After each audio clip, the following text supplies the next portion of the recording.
Hello mga best, good evening sa inyong lahat. Ah, gusto ko lang talakayin tong isang vlogger na to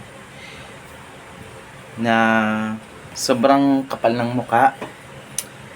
Pati si Paulo ay dinadamay sa kanyang content at tuwang-tuwa pa kasi mayroon din daw hearing sa Marikina. Ayan po, tingnan nyo po yung itsura niya, tuwang-tuwa po. Hindi po maipinta ang mukha niya sa sobrang saya niya. Nakakairita ang pagmumukha ni Models of Manila. Ang sarap, hay nako, nanggigigil ako sa'yo. Pati si Paulo na nanahimik, idadamay mo sa hearing na yan. Bakit hindi ka na lang manahimik at wag mo nang idamay si Paulo? Diyos ko, day. Nakakairita ka. At take note, tuwang-tuwa ka pa dahil kasali siya sa hearing.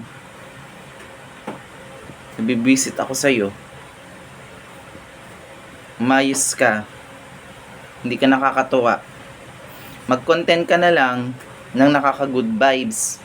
Hindi yung mga taong nananahimik at personal na bagay gusto mo pang pag-usapan dyan sa vlog mo. Nakakainis ka.